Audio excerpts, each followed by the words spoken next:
The powder dissolved too quickly. Doris Bailey's hand froze above the kitchen sink, her dark brown eyes locked on the residue clinging to the crystal glass she'd just retrieved from 8-year-old Aria's nightstand. It shouldn't dissolve that fast. Not sugar. Not vitamin powder. Not anything a child should be drinking before bed. She lifted the glass toward the pendant light, tilting it until the overhead glow caught the faint shimmer coating the bottom, translucent, almost invisible, but there. Her pulse hammered against her throat as muscle memory dragged her 20 years into the past, to a different kitchen in a different country, where she'd watched her little brother's medicine glass sparkle exactly like this. 3 days later, he was dead. The twins were dying, and she was the only one who knew. Hello, beautiful souls. Welcome back to the channel, or if this is your first time here, welcome to a story that's going to grab you by the heart and not let go. I'm so glad you're here. Drop a comment right now and let me know where you're watching from. Are you Team Night Owl or Team Early Bird? And hey, if you haven't already hit that subscribe button, do me a favor and smash it now, because you're about to dive into a psychological thriller about loyalty, survival, and a black woman fighting a silent war inside a mansion that's supposed to be safe. This is the story of Stepmother tried to poison the billionaire's twins, then the black maid saved them. A story about greed, gaslighting, and what happens when the most underestimated person in the house becomes the only thing standing between innocence and death. Let's get into it. Doris pressed her fingertips against the cool edge of the marble countertop, grounding herself in the present. The King Estate kitchen gleamed around her, all stainless steel and soft recessed lighting, the kind of wealth that whispered instead of shouted. At 3:17 a.m., the house was silent except for the hum of the wine fridge and the distant tick of the grandfather clock in the foyer. She'd worked here for 6 years. She'd raised these children from toddlers, sung them to sleep, bandaged their knees, taught Aiden to tie his shoes and Aria to braid hair like her late mother used to wear it. She knew every corner of this 14,000-square-foot prison of privilege. She knew which floorboards creaked, which doors didn't lock properly, which cameras had blind spots. And she knew, she knew, the particular smell of aconitum ferox when it mixed with warm milk. Her grandmother had called it beak, wolfsbane, the poison that didn't announce itself with violence but with whispers, nausea that seemed like flu, fatigue that seemed like growth spurts, heart palpitations that seemed like anxiety. The twins had been sick for 3 weeks, and their new stepmother, Vivian Campbell, had been nothing but concerned. Doris's jaw tightened as she carefully rinsed the glass, making sure not to wash away all the evidence. She'd learned that lesson the hard way too. When her siblings died in Bangalore, no one believed her. She was just a kid, just a girl, just someone who didn't matter. Not this time. She dried her hands on her apron and reached for her phone, then stopped. Who would she call? Mason King barely looked at her. She was furniture to him. Necessary, but invisible. The police? And tell them what? That she had a hunch about a powder she couldn't prove was poison? That the beloved new Mrs. King, a woman who threw charity galas and smiled on magazine covers, was methodically murdering her stepchildren? They'd laugh her right out of the precinct. Or worse, they'd call Vivian first. A soft sound echoed from upstairs. Footsteps. Doris's breath caught. She killed the kitchen light and slipped into the shadows of the butler's pantry, her heart a war drum in her chest. Through the crack in the door, she watched a figure descend the curved staircase, a silhouette in a silk robe, blonde hair catching the moonlight from the floor-to-ceiling windows. Vivian. The woman moved through the kitchen with the confidence of someone who owned it, because she did, or at least she would once the twins were gone, and Mason's grief made him pliable enough to rewrite his will. She opened the Sub-Zero fridge, the light illuminating her face. Sharp cheekbones, cold blue eyes, a smile that never quite reached them. From a hidden pocket in her robe, she withdrew a small vial. Doris's throat closed. Vivian hummed softly, something classical, Mozart maybe, as she reached for the carton of oat milk the twins drank every morning with their breakfast. She unscrewed the cap, tilted the vial. 3 drops, precise as a pharmacist. Then she put everything back exactly as it was, closed the fridge, and glided back upstairs like a ghost. Doris stayed frozen in the darkness for a full 2 minutes after Vivian disappeared, her mind racing through calculations she didn't want to make. If she poured out the milk, Vivian would know someone was onto her. If she did nothing, Aiden and Arya would drink poison in approximately 4 hours when their au pair made their breakfast. The au pair who was Swedish, bubbly, and completely clueless. The father who was drowning in his tech empire and his grief. The stepmother who had everyone fooled. And Doris. Just Doris. A 34-year-old maid with a diploma she'd earned online, a dead-end job, a studio apartment in Queens, and a past she'd never fully outrun. She waited until her hands stopped shaking, then crept out of the pantry. She photographed the milk carton from every angle with her phone, noted the time, then carefully, so carefully, transferred the contaminated milk into a mason jar she labeled almond and hid in the back of the commercial fridge behind the chef's mise en place. She replaced it with an identical carton she opened fresh, her movements quick and silent. Then she climbed the back stairs to the 3rd floor where her tiny staff room sat tucked beside the laundry. She didn't sleep. She sat on her narrow bed with her grandmother's journal open in her lap, pages and pages of herbal knowledge written in Malayalam, including the entry on beak that she'd translated years ago, hoping she'd never need it again. Symptoms begin subtly. Digestive upset, weakness, confusion. Then the heart begins to fail. Children deteriorate faster. Death appears natural. Her phone buzzed. A text from her cousin in Jersey. "You coming to church Sunday?" Doris stared at the screen. Church. Normal life. A world where people didn't poison children and maids didn't have to become vigilantes. She typed back. "Can't. Work." Another buzz, this time from the household management app. "Doris, please prepare green smoothies for the children this morning. Vivian." Her blood turned to ice. The woman was expediting the timeline. As dawn broke over the Long Island Sound, painting the estate in shades of gold and amber, Doris made a decision that would either save 2 lives or destroy her own. She was going to war. But wars required allies, evidence, and strategy. And she had approximately 12 hours before Vivian escalated again. 12 hours to outthink a woman with unlimited resources, social power, and a smile that could convince anyone of anything. Doris looked at her reflection in the small mirror above her dresser, dark circles under her eyes, her black hair pulled into a practical bun, her uniform pressed and perfect. Invisible. Forgettable. Good. Let Vivian underestimate her. Let them all underestimate her. She'd been underestimated her entire life, and she was still here. Still breathing. Still fighting. The twins wouldn't die on her watch. Not like her siblings. Not like the children she'd failed to save before. Never again. She tucked her grandmother's journal into her apron pocket, grabbed the contaminated milk from downstairs, and prepared to do something she'd sworn she'd never do again. Trust that the truth mattered more than her survival. The twins found her in the garden at 6:47 a.m.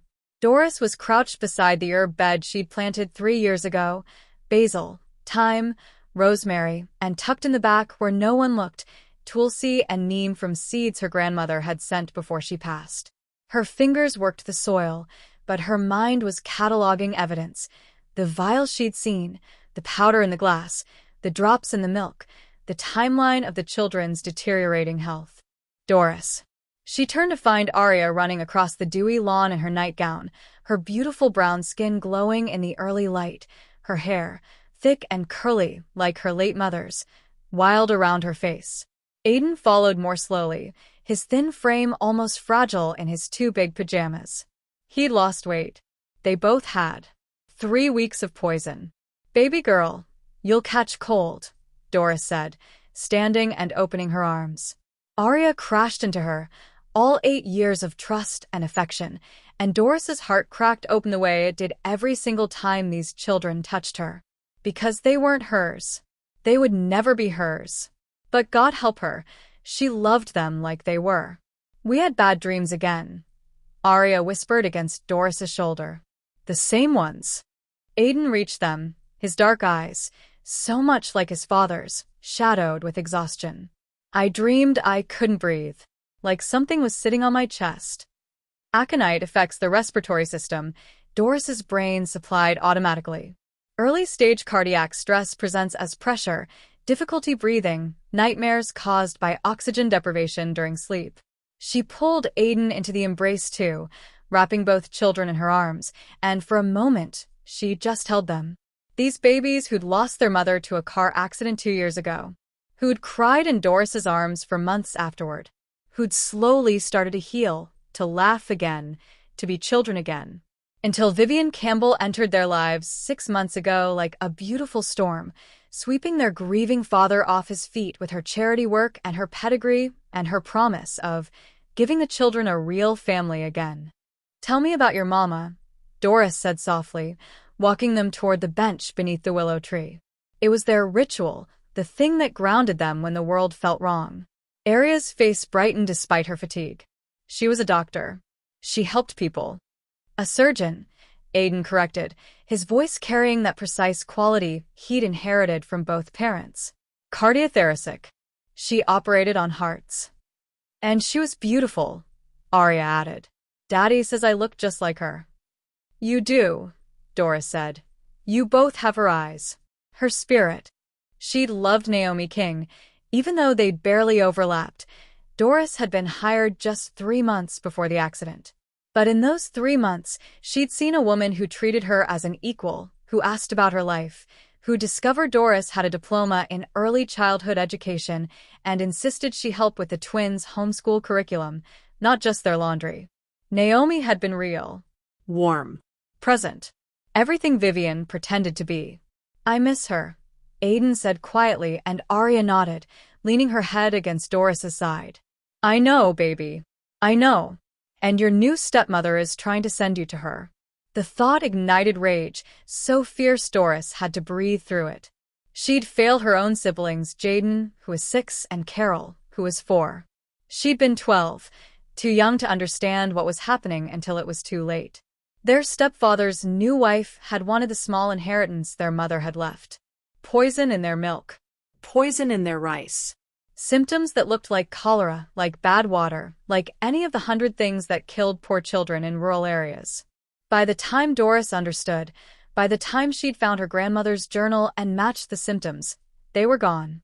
She'd carried that failure across oceans, through years of immigration paperwork, through English classes and cleaning jobs, and finally to this estate where she'd promised herself, never again. Never another child. Never another greedy monster winning. "Are you feeling sick this morning?" she asked carefully, checking each child's forehead with her palm. "A little," Aria admitted. "My tummy feels weird." "Mine too," Aiden said. "But Vivian says it's just a growth spurt. That we're getting taller." "Of course she does. Did you drink your milk last night before bed?" They both nodded, and Doris's jaw tightened. The milk she'd found the residue in. But that had been yesterday's dose. They were still here, still coherent, which meant Vivian was being careful. Microdosing. Making it look gradual. "How about today we skip the smoothies and I make you my special upma?" Doris suggested. "With ghee and cashews, the way you like it?" "Yes." Aria perked up. "Vivian says we should eat more clean, but your food makes me feel better." "Because it's made with love, not poison," Doris said, then caught herself. "I mean, it's made with good ingredients." But Aiden was looking at her with those 2 smart eyes. "Doris, why don't you like Vivian?" The question landed like a stone in still water.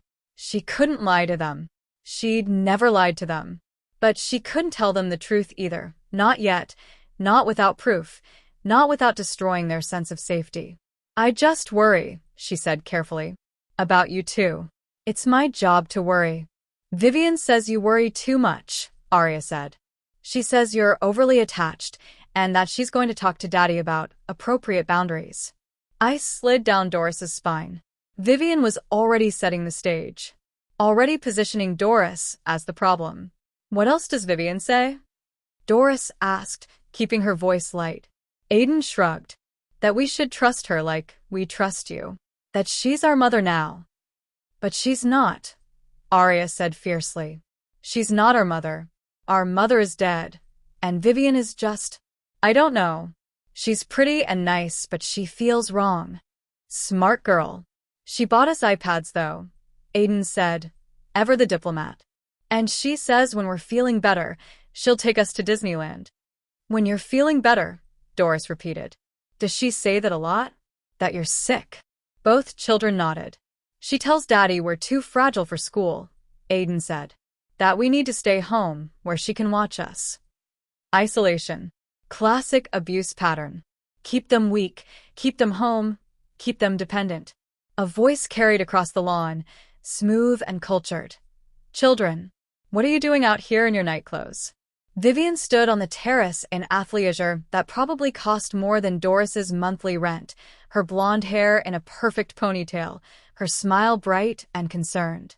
Behind her, barely visible through the French doors, Doris caught a glimpse of Mason King in his study, already on a video call, already absorbed in his empire, already oblivious.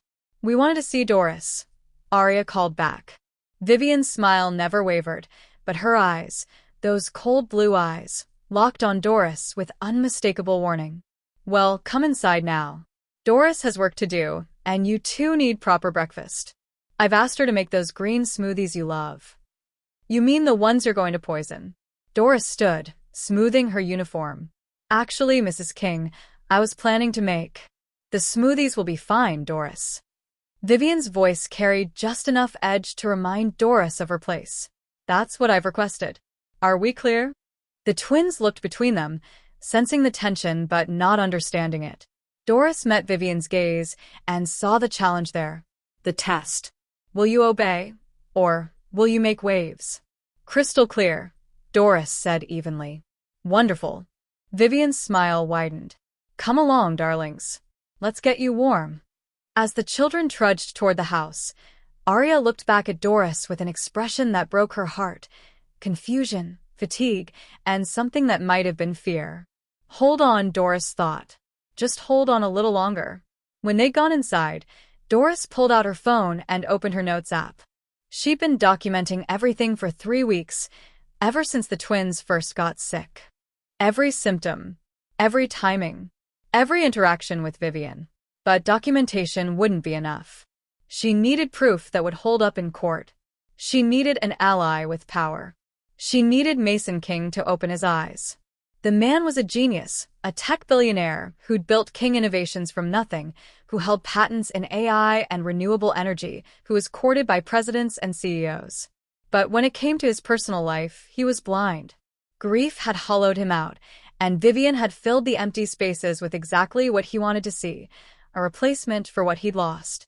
Doris had tried once, 3 days ago, to mention that the children seemed worse, not better. Mason had smiled tiredly and said, Vivian's handling it. She's been wonderful with them. Case closed. Conversation over. Because what did the maid know? Her phone buzzed. A text from Nathan, the estate's elderly groundskeeper, the only other staff member who'd been here longer than a year. Saw that exchange.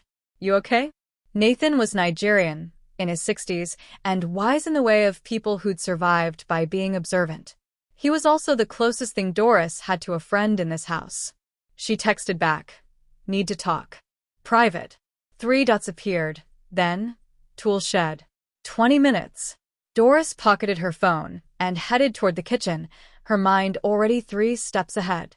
She'd make the smoothies, but she'd watch Vivian like a hawk, and she'd find a way to swap them before the children drank. She'd protect them today. But tomorrow? Next week? How long could she keep intervening before Vivian caught on? As she passed the study, she heard Mason's voice through the door. Merger finalized by month's end. My lawyers are handling the estate planning update simultaneously. Estate planning. Doris froze. Vivian's voice, honey sweet. Darling, you work too hard. Let me bring you coffee. Estate planning. Vivian was already moving on the will. Doris's hands curled into fists. The timeline was accelerating. This wasn't just about removing obstacles. This was about a woman positioning herself to inherit everything before anyone could question it. She thought of her siblings, buried in a village graveyard 7,000 miles away. She thought of her grandmother's last words to her. You survived for a reason, Doris. Don't waste the life they didn't get. She wouldn't. Whatever it took, whatever it cost, these children would not become another pair of names on a headstone.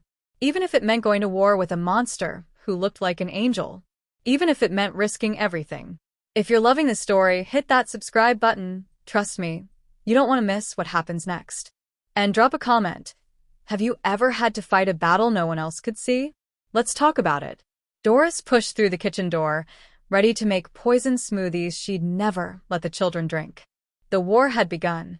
The scream came from upstairs at 9:23 a.m. Doris was halfway across the kitchen with a tray of smoothies, the ones she'd prepared under Vivian's watchful eye, the ones she was about to accidentally spill, when Aria's shriek of terror cut through the house like a blade. She dropped the tray. Glass shattered. Green liquid splashed across Italian tile. She ran. Her feet hit the marble stairs at full speed, her breath coming in gasps, her heart already knowing what her mind refused to accept. The second-floor hallway stretched endless before her, family portraits blurring past, Mason and Naomi on their wedding day, the twins as babies, the life that was supposed to be, until she crashed through the doorway of Aiden's room. The boy was on the floor, convulsing. No, no, no. Aria was on her knees beside her brother, tears streaming down her face, her small hands hovering uselessly over his jerking body. Doris's training kicked in, the first aid certification she'd gotten online, the emergency response protocols she'd studied obsessively after her siblings died. She dropped beside Aiden, turning him on his side, protecting his head, her fingers finding the pulse point on his neck. Thready. Rapid. Failing. Aria, baby, run to your father's study right now. What's happening? Vivian's voice came from the doorway, pitched perfectly between shock and concern. She was still in her athleisure, a green smoothie in her hand. Her own smoothie. The one she'd made separately. Oh my God, Aiden. She rushed forward, but Doris blocked her with one arm. Don't touch him. The words came out harder than Doris intended, sharp with authority she had no right to claim. Vivian's eyes went wide. Excuse me? Call 911, Doris said, not looking away from Aiden. His convulsions were slowing, but his lips had a blue tinge that made her stomach drop. Now. How dare you give me orders? Call 911, Doris roared, and Vivian actually stumbled backward. Aria was already running for her father, her nightgown billowing behind her like wings. Aiden's eyes rolled back in his head. His breathing turned shallow. Doris tilted his chin up, maintaining his airway, her other hand pressed against his chest, counting his heartbeats. Aconite poisoning, acute exposure, cardiac arrhythmia, respiratory depression. Stay with me, baby, she whispered. Stay with me, Aiden. Your mama needs you to stay. I need you to stay. Footsteps thundered down the hall. Mason King burst into the room, his 6'2" frame filling the doorway, his dark eyes wild with panic. Behind him, Aria clung to the doorframe, sobbing. What happened? Mason demanded. He just collapsed, Vivian said, her voice trembling. She'd put down her smoothie and had her phone out. I'm calling for help. I already called. Nathan's voice came from behind them.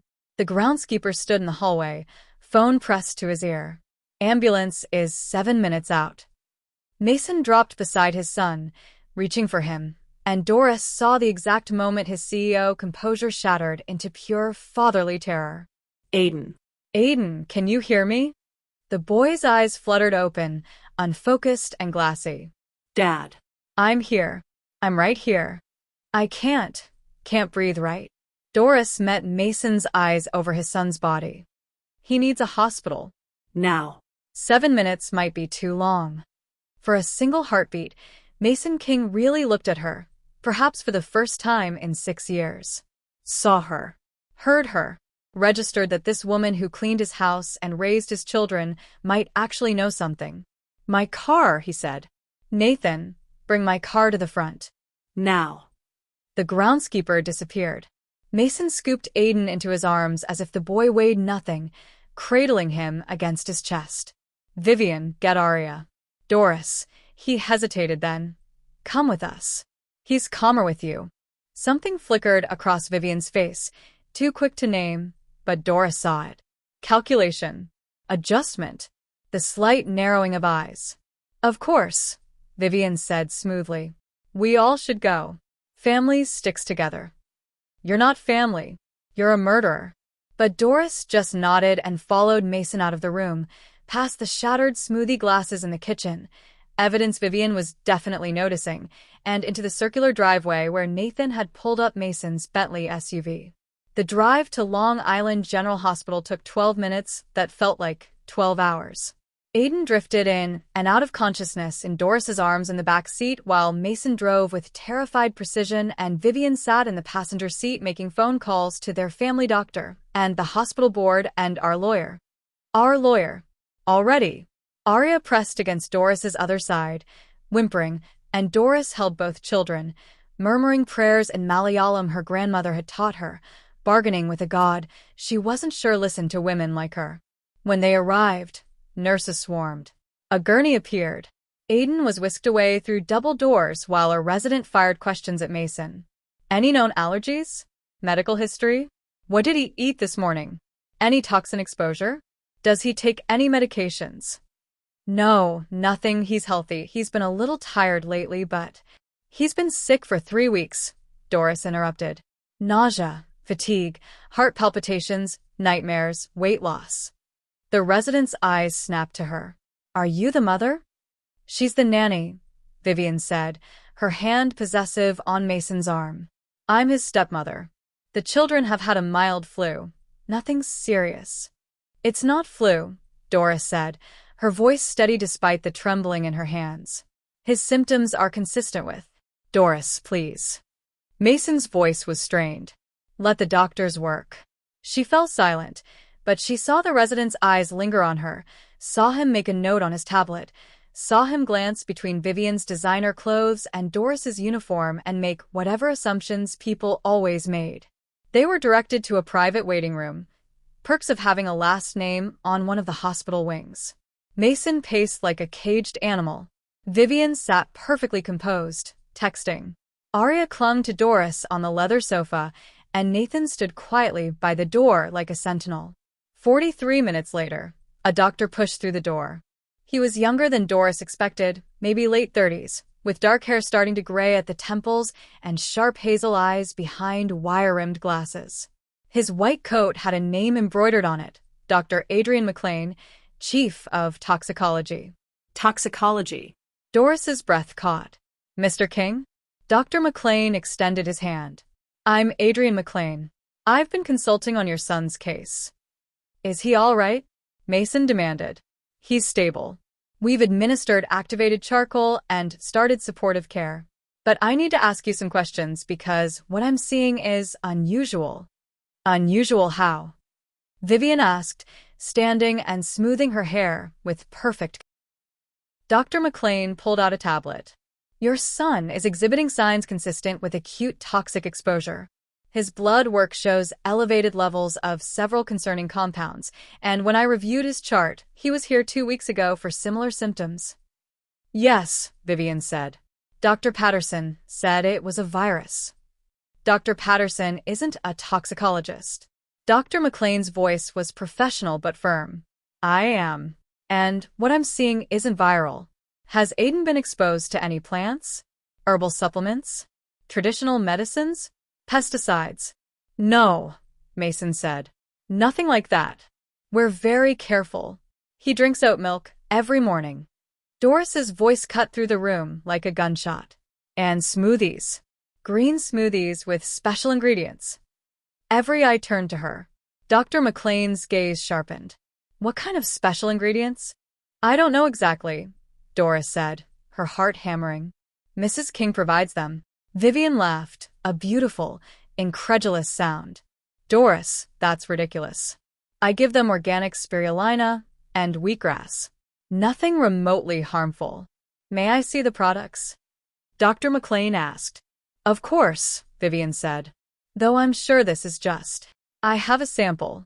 Doris reached into her apron pocket and pulled out a small Ziploc bag.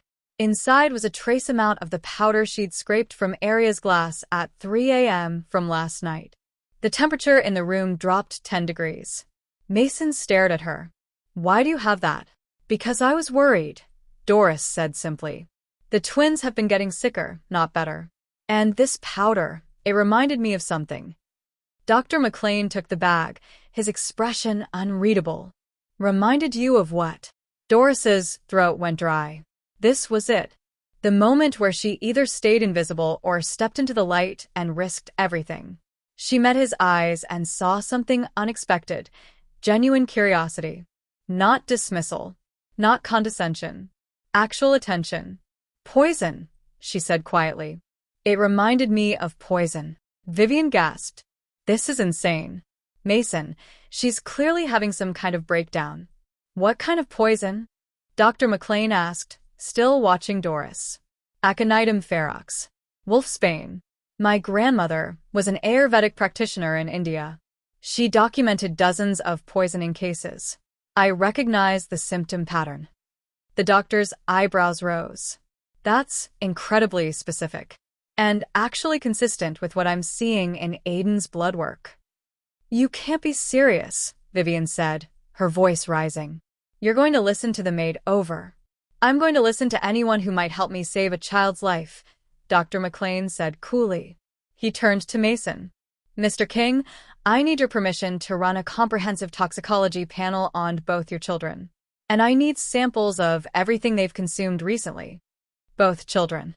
Mason's voice cracked. "Arya too?" "If they're consuming the same foods, yes." "Test them," Mason said immediately. "Test everything. I don't care what it costs." "And I need to speak with." Dr. McLean glanced at Doris's name tag. "Ms. Bailey. Privately. She seems to have medical knowledge that could be relevant." Vivian's mask slipped for just a fraction of a second, and Doris saw the rage beneath. Pure, undiluted fury aimed directly at her. "Fine," Vivian said tightly. "While you're wasting time on conspiracy theories, I'll be with Aiden. My stepson needs his mother." She swept out of the room, every inch the wounded, concerned parent. When she was gone, Dr. McLean's professional demeanor shifted slightly. He looked at Doris with something like respect. "How long have you suspected poisoning?" 3 weeks. Since the symptoms started. "And you collected evidence?" "I had to. No one would believe me otherwise." "Smart." He paused. "I need to warn you. If this is deliberate poisoning, we're talking about attempted murder. The police will be involved. You'll need to testify. Your life is about to get very complicated." Doris thought of her siblings' graves, of Arya's trust, of Aiden's convulsions. "I know," she said. "I'm ready." Dr. McLean studied her for a long moment, then nodded. "Okay, tell me everything. Drop a comment if you're Team Doris, and if you haven't subscribed yet, what are you waiting for? This story is just getting started, and you need to see how Doris takes down a monster." As Doris began to speak, laying out 3 weeks of documentation and a lifetime of trauma, she didn't notice Nathan slip out of the room. She didn't see him make a phone call in the hallway. And she didn't know that Vivian, standing outside Aiden's hospital room, was already planning her next move. A move that would make everything Doris just did look like the actions of an unstable, obsessed employee with a dangerous fixation. The inciting incident wasn't Aiden's collapse. It was Doris's decision to trust someone.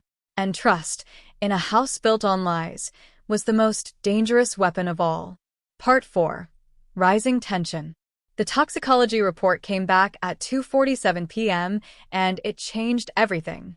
Dr. Adrian McLean found Doris in the pediatric ICU family lounge, sitting beside Arya while the little girl finally slept, exhausted from fear and crying. Doris had one arm around the child, the other hand clutching a styrofoam cup of coffee that had gone cold hours ago. "Ms. Bailey." His voice was quiet, careful not to wake Arya. "Can we talk?" She looked up, and he saw the exhaustion in her dark eyes, not just from today, but from years of carrying weight no one acknowledged. He'd seen that look before in nurses who worked double shifts, in mothers who chose between medicine and food, in people the system routinely failed to see. "Is it what I thought?" she asked. He nodded, pulling up a chair across from her. aconitum alkaloids in Aiden's blood work. Not enough to kill quickly, but enough to cause cumulative organ damage over time. Another few weeks, and we'd be looking at complete heart failure. Doris closed her eyes, and a single tear tracked down her cheek. Not relief. Vindication was too bitter to feel good. And Arya? Her levels are lower but present. She's smaller, so we caught it earlier in her progression. He paused. You saved their lives, Ms. Bailey. Doris, she said quietly. And I haven't saved anything yet. I just bought time. The police are on their way. This is attempted murder. With your evidence and the medical findings. It won't be enough. Doris's voice was flat with a certainty that came from experience. You don't know people like Vivian Campbell. Money, lawyers, connections. She'll twist this somehow. As if summoned by her name, voices rose from the hallway outside. Vivian's cultured tones carried through the door. Absolutely outrageous. I demand to speak with the hospital administrator immediately. Adrian stood, moving toward the door, but Doris caught his wrist. The touch was brief, electric, unexpected. Wait, she said. Let her show her hand first. He looked down at her fingers on his arm, then at her face, and something shifted in his expression. Recognition, maybe. Or the beginning of something neither of them had time for, but couldn't quite ignore. The door burst open. Vivian swept in with Mason behind her, and she'd changed clothes, now in an elegant navy dress that screamed concerned mother for whatever cameras might be lurking. Her eyes were red-rimmed, her makeup artfully smudged. There you are, she said, and her voice broke perfectly. Doris, thank God. I've been so worried about you. Doris's spine went rigid. Worried about me? Mason told me what you've been saying. About poison. About me. Vivian pressed a hand to her chest. Darling, I'm not angry. I understand. You've been under so much stress, and you clearly care about the children so deeply. Too deeply, perhaps. Adrian moved to stand slightly between them, a subtle protective gesture. Mrs. King, the toxicology report. I've seen it, Vivian interrupted, producing her phone. I had our family physician consult with Dr. Patterson. They both agree that aconite can be found in dozens of common plants. The estate has extensive gardens. The children could have been exposed accidentally. That's not, Doris started. And isn't it true, Doris, that you tend those gardens? Vivian's voice remained gentle, sad, devastating. That you've planted numerous herbs and flowers from India? Including some that you've mentioned are medicinal? The trap closed with surgical precision. Doris felt the air leave her lungs. She did garden. She had planted herbs. She'd even shown the twins which ones were safe and which weren't, teaching them to respect plants' power. I would never. Of course not intentionally, Vivian said, reaching out as if to touch Doris's shoulder. Doris flinched back. But perhaps you didn't realize how dangerous some of those plants could be? And the children do love to help you in the garden. Don't they, Mason? Mason stood in the doorway, his face a battlefield of confusion and grief. They do, he admitted. Aiden especially. He likes the science of it. This is insane, Adrian said sharply. The poisoning is consistent, dosed deliberate. Or it's cumulative exposure from a well-meaning but ultimately negligent employee, Vivian said. I've already spoken with our attorneys. They're advising that Doris be placed on immediate leave pending investigation. For her own protection, of course. You can't do this, Doris breathed. I don't want to, Vivian said, and God help her. She sounded sincere. But I have to protect this family. Surely you understand. She turned to Mason, her hand finding his. Darling, I know this is hard. Doris has been with you for years. But our children nearly died. We have to put their safety first. Mason looked at Doris, really looked at her, and she saw the question in his eyes. The terrible doubt. 6 years of faithful service weighed against 3 months of marriage to a woman who fit his life perfectly. Doris, he said slowly. Could you have accidentally? No. Her voice cracked. Mr. King, I swear to you. She was the one who collected the evidence, Adrian interjected. Why would she do that if she was responsible? Guilt. Vivian suggested softly. Or perhaps to deflect suspicion. I don't know. I'm not a doctor. She dabbed at her eyes. I just know that my stepchildren are fighting for their lives, and the common denominator in their exposure is Doris. That's not true, Doris said desperately. The milk. I saw you put something in the milk. You saw me at 3 in the morning? Vivian's eyebrows rose. Why were you awake at 3 in the morning, Doris? Why were you watching the kitchen? Every answer Doris could give sounded wrong. Obsessive. Unhinged. I was worried. You've been worried a lot lately, Vivian said. Nathan mentioned you've seemed stressed. Paranoid, even. Haven't you, Nathan? The groundskeeper stood in the hallway, and when Doris caught his eye, she saw the apology there. They'd gotten to him. Threatened his job, his pension, something. She's been tense, Nathan admitted quietly. But it's understandable, Vivian continued. You lost your own siblings to illness, didn't you, Doris? In India? That must have been traumatic. Perhaps this situation triggered something.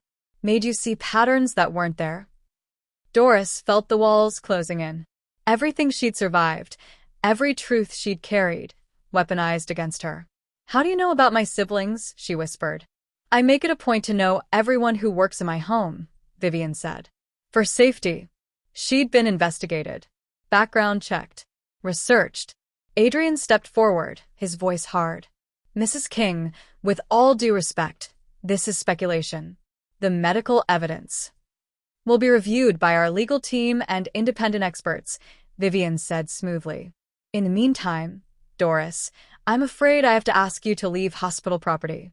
You're no longer an employee of the King household. You're firing me?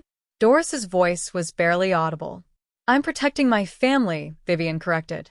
I'll make sure you receive severance and excellent references for any position that doesn't involve childcare. I'm not cruel, Doris.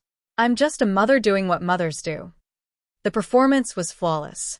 The other families in the waiting area were watching now, and every single one of them saw a privileged white woman defending her children against a potentially dangerous employee.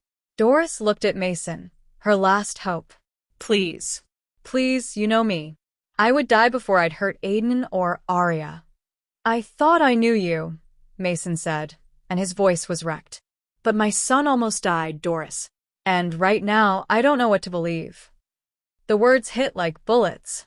Adrian moved closer to her. Mr. King, you're making a mistake. If you'd just listen. Dr. McLean, I appreciate your medical expertise, Mason said, his CEO voice returning, cold and controlled.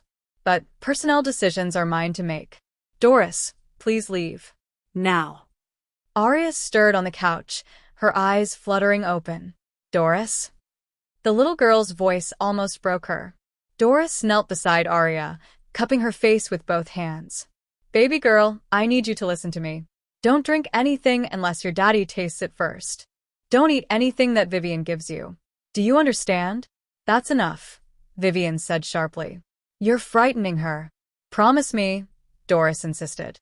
Arya, promise. Security guards appeared in the doorway. Hospital security called by someone ready to remove her. I'll go, Doris said, standing. She looked at Vivian and saw the triumph there, barely concealed. But this isn't over. I hope you get the help you need, Vivian said softly. I truly do. Doris gathered her purse, her dignity in tatters, her heart in pieces. As the security guards escorted her toward the elevator, she heard Arya crying behind her, calling her name. Then Adrian's voice. I'm coming with you. She turned to find him following, his white coat billowing, his jaw set. Dr. McLean, you don't have to. It's Adrian, he said. And yes, I do. In the elevator, surrounded by strangers and security guards and the wreckage of everything she'd tried to do, Doris finally let herself shake. She's going to kill them, she whispered. She's going to wait until everyone's guard is down, and she's going to finish what she started. Adrian pulled out his phone. Not if we stop her first. He looked at her, and she saw something fierce in his hazel eyes. I've been a toxicologist for 12 years. I know deliberate poisoning when I see it. And I know a setup. He started typing rapidly. I'm documenting everything in my medical notes. Every inconsistency in Mrs. King's story. Every hole in her theory. They won't care. You saw what just happened. They will if we get real proof. The elevator doors opened to the parking garage. Where are the samples you collected? All of them? In my room at the estate. But I can't go back there. Then we'll find another way. He handed her his card. My personal number's on the back. Go somewhere safe. Don't talk to anyone from the King family. And Doris? He caught her hand, squeezed it. Don't give up. You were right about everything else. Be right about this too. The security guards ushered her toward the exit, but she clutched his card like a lifeline. Outside, the afternoon sun was too bright, too cheerful for the disaster her life had become. She stood on the sidewalk, jobless, homeless. Her room at the estate was her residence, with $847 in her bank account and a billionaire's wife determined to destroy her. Her phone buzzed. A text from an unknown number. You made a powerful enemy today, Doris. Walk away while you still can. A friend. Not a friend. A threat. She was about to delete it when another text came through. This one from Adrian. Aiden's stable. Aria's tests coming back clean for now. Meet me tomorrow. We're going to burn her down. Doris looked up at the hospital, at the window where she knew the twins were, where Vivian was probably already spinning her next web of lies. If you've ever felt powerless against someone with more money, more influence, more everything, drop a comment. Tell me your story. Because Doris is fighting for all of us who've been told we don't matter. A car pulled up beside her. Nathan, in the estate's Mercedes. He rolled down the window. Get in. Quickly. Nathan, you testified. I said what I had to say to keep my job, he interrupted.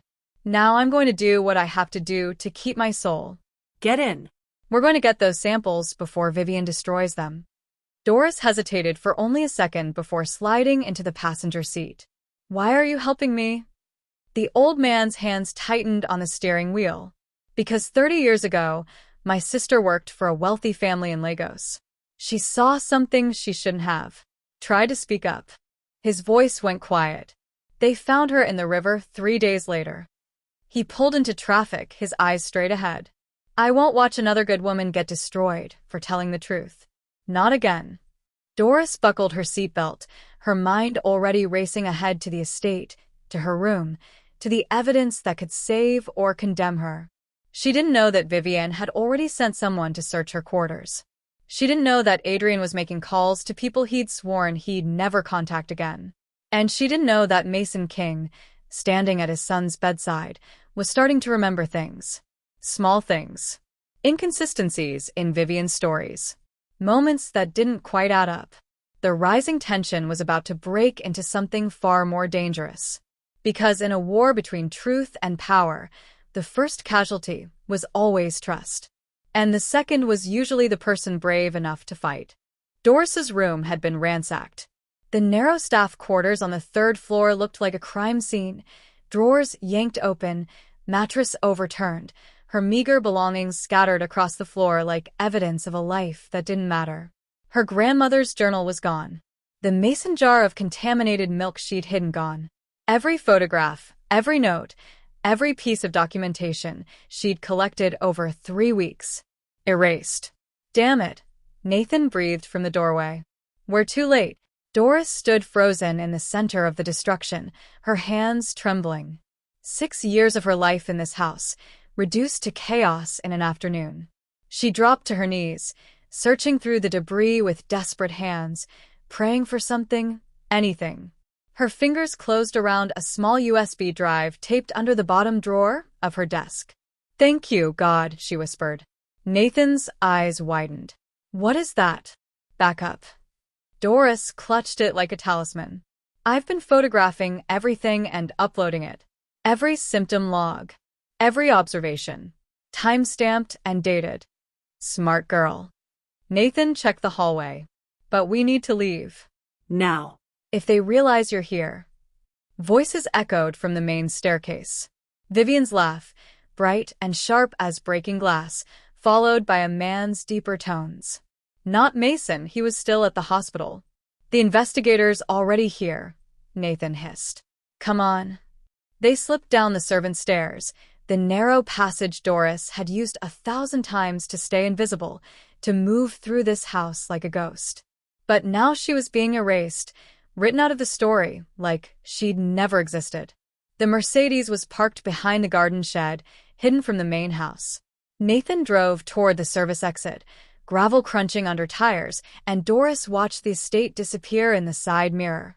The only home she'd had in America, the children she'd loved, the life she'd built from nothing. Gone. "Where can I take you?" Nathan asked. Doris pulled out Adrian's card, her fingers tracing the embossed letters. "I have an address." Dr. Adrian McLean lived in a modest brownstone in Brooklyn, which surprised her. She'd expected something clinical, sterile. Instead, she found herself in a warmly lit living room filled with medical journals, vinyl records, and photographs of people who shared his hazel eyes and sharp smile. He opened the door in jeans and a Columbia University sweatshirt, his professional armor stripped away, and for a moment they just looked at each other. Two people who'd become unlikely allies in a war neither had chosen. "You got the samples?" he asked. She held up the USB drive. "Better." He stepped aside, ushering her and Nathan into his home. The door closing behind them felt like a boundary crossed, a point of no return. Adrian's kitchen table became their war room. He'd already printed out Aiden's full toxicology report, along with research papers on aconitum poisoning, historical case studies, and legal precedents for attempted murder charges. "You've been busy," Doris said, accepting the coffee he pressed into her hands. "So have you." He plugged it in her USB drive, and his laptop screen filled with images, her meticulous documentation of every meal, every symptom, every interaction between Vivian and the twins. "This is incredible. You've built an entire case. Will it be enough?" "It's a start." He scrolled through the files, his expression growing darker. "But Vivian's smart. She's already created reasonable doubt. The garden angle, your mental state, your personal history." "My dead siblings," Doris said flatly. "She weaponized my dead siblings." Adrian's jaw tightened. Yeah.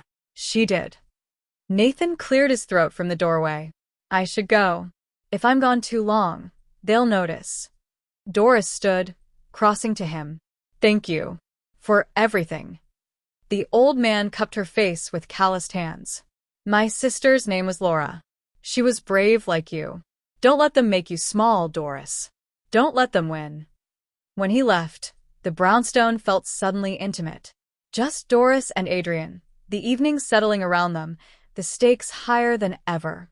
Adrian pulled up a new file on his laptop. "There's something I need to show you. After you left the hospital, I got curious. Started digging into the King family medical history.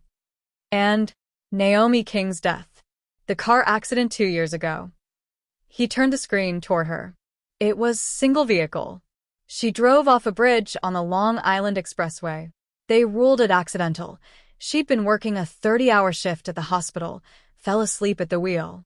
Doris's stomach dropped. But I pulled her autopsy report through a colleague in the ME's office. His finger traced a line on the document. She had traces of scopolamine in her system. Not enough to flag at the time, especially given the trauma of the accident, but enough to cause drowsiness, disorientation, impaired judgment. "Scopolamine," Doris repeated.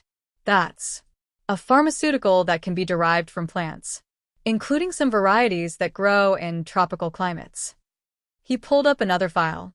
"And guess who was Naomi King's private yoga instructor for 6 months before her death? Who visited the house 3 times a week? Who prepared special wellness teas for her?" He clicked, and a photograph filled the screen. Vivian Campbell, younger, with darker hair, but unmistakably her. The room tilted. "She knew Naomi," Doris breathed. "Before. She was in the house before." "She was positioning herself," Adrian said grimly. "Getting close to the family. Learning their routines. And when Naomi died in that accident, Vivian disappeared. Changed her look. Reinvented herself. Waited long enough for grief to do its work. And then came back as the perfect solution," Doris finished. "The beautiful widow who understood loss. Who could give Mason his life back." It was always a long game. Adrian's voice was tight, with controlled fury. She's been planning this for years. Naomi was just the first target. Doris's mind raced through the implications. Does Mason know? Did he recognize her? I don't think so. She changed enough, hair, style, even her social circles. And grief makes people blind. He paused. I lost my wife 3 years ago. Cancer. For months afterward, I couldn't tell you what anyone looked like. The whole world was just blank. The revelation hung between them. His own loss, his own understanding of Mason's vulnerability. I'm sorry, Doris said softly. So am I. His eyes met hers. Which is why I know what Vivian's doing. She's preying on the worst moment of someone's life. And it's monstrous. Doris moved closer to the laptop, studying Vivian's younger face. We have to tell Mason. Show him this. He won't believe it. Not yet. He's too invested in the idea that Vivian saved him. Adrian pulled up another file. But there's more. I started tracing Vivian's background. Before she was Vivian Campbell, she was Vivian Kowalski. Married twice before. Both husbands died within 3 years of marriage. Both were wealthy. Both left her substantial inheritances. Both. Doris's voice cracked. She's done this before? The first husband died of a heart attack at 42. The second fell down the stairs in their vacation home. Both ruled accidental. He turned to face her fully. Doris, we're not dealing with a crime of passion or greed gone wrong. We're dealing with a serial killer. The words landed like bombs. A serial killer. In the King house. With access to the children. With Mason's trust and the law on her side. Doris's legs gave out. She sank into the chair, her breathing shallow. How many? How many people has she killed? That we can prove? 2 husbands, possibly Naomi. That we suspect. He shook his head. No way to know. But her pattern is clear. She targets wealthy, emotionally vulnerable people. She positions herself as their savior. She isolates them from support systems. And then she eliminates obstacles and collects. The twins are obstacles, Doris whispered. They inherit everything if Mason dies. Unless they die first. Exactly. Adrian closed the laptop. Which means we're not just trying to prove poisoning. We're trying to stop a woman who's been getting away with murder for at least a decade. Doris looked at him. This man who'd believed her when no one else would. Who'd risked his professional reputation, who was sitting here building a case against a monster with nothing to gain except justice. Why are you doing this? She asked. You don't know me. You don't owe me anything. Adrian was quiet for a long moment. When my wife was dying, there was a nurse. Young woman, probably 25. She wasn't even assigned to our floor, but she'd stop by every shift. Bring Sarah iced chips when her mouth was too dry. Braid her hair when she was too weak to lift her arms. Hold my hand when I couldn't hold it together. His voice roughened. The day Sarah died, that nurse stayed 4 hours past her shift.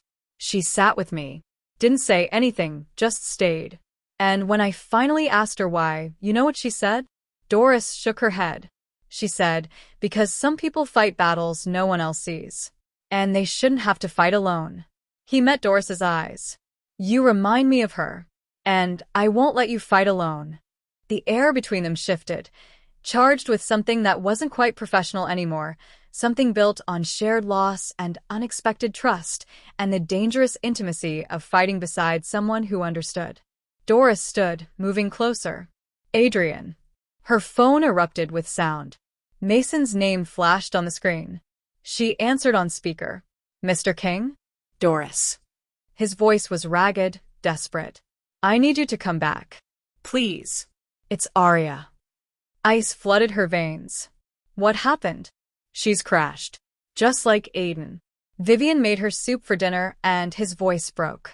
God, Doris, what if you were right? What if I've been? The line went dead. Doris and Adrian stared at each other. It's a trap, he said. It has to be. I don't care. Doris grabbed her jacket. That little girl is dying, and I'm the only one who knows how to save her.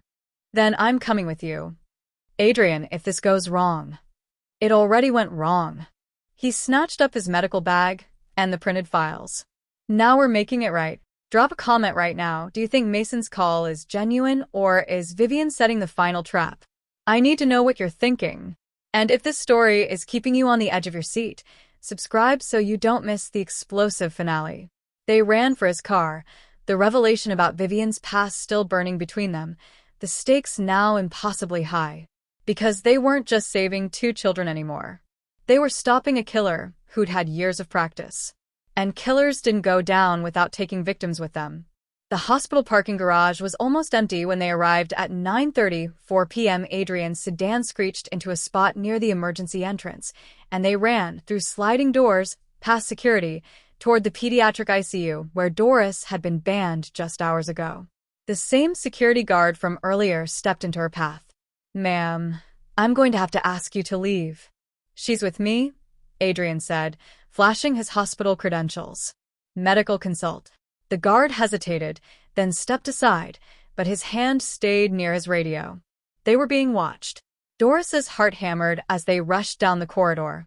Through the window of Aria's room, she could see Mason bent over his daughter's bed, his shoulders shaking. Vivian stood beside him, one hand on his back, her face a perfect mask of devastation. Adrian pushed through the door first. "What's her status?" The attending physician, a tired-looking woman in her 50s, looked up from Aria's chart. "Acute toxic exposure, same presentation as her brother. We've started chelation therapy, but she's not responding as well. Her heart rhythm is erratic." Doris moved to the bedside.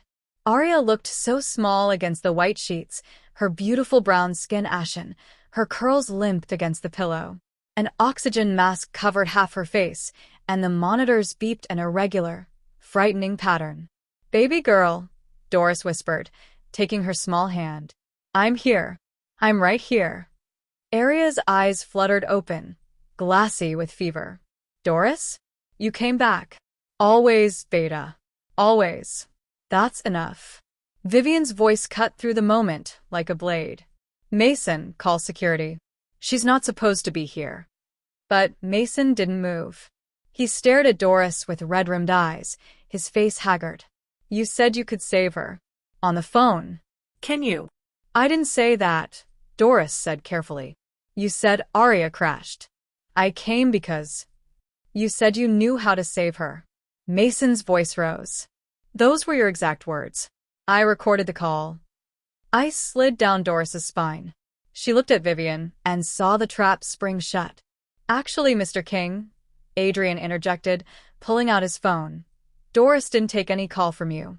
We've been together for the past 3 hours. Her phone log will show."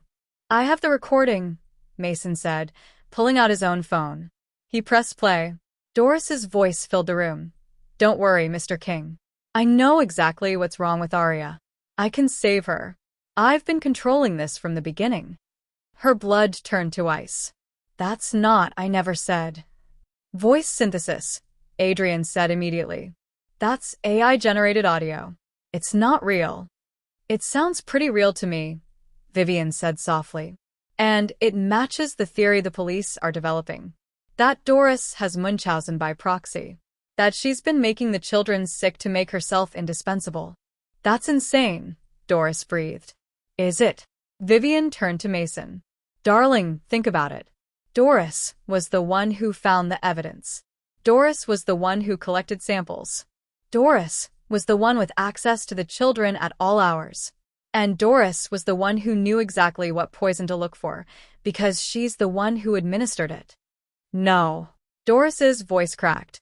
"No, that's not what happened. The police found your grandmother's journal in the state library," Vivian continued. "The one with detailed notes on various poisons, including aconite, including dosing schedules and symptom progressions." "She took that from my room," Doris said desperately. "She planted it. And they found traces of aconite in your quarters, in a mason jar labeled almond milk." Vivian's performance was flawless, concerned, reluctant, heartbroken. "Doris, I wanted to help you. I wanted to believe you were just confused. But you've been poisoning these children and blaming me to cover your tracks. Adrian stepped forward. Mr. King, listen to me. I'm a toxicologist. I've reviewed all the medical evidence. The poisoning pattern is consistent with deliberate, calculated exposure. Doris's documentation shows she was trying to prevent it, not cause it. Or it shows a disturbed woman creating a narrative to justify her actions, Vivian said. Dr. McLean, with all respect, you've known Doris for less than a day. You don't know her history, her instability. I know a setup when I see one, Adrian shot back. Do you? Vivian's eyes went cold. Or are you being manipulated by an attractive woman who's very good at playing victim? The accusation landed like a slap. Adrian's jaw tightened, but before he could respond, 2 police officers appeared in the doorway. Doris Bailey? The taller one said. Yes. We need you to come with us. We have questions regarding the poisoning of Aiden and Aria King. She's not going anywhere without a lawyer, Adrian said.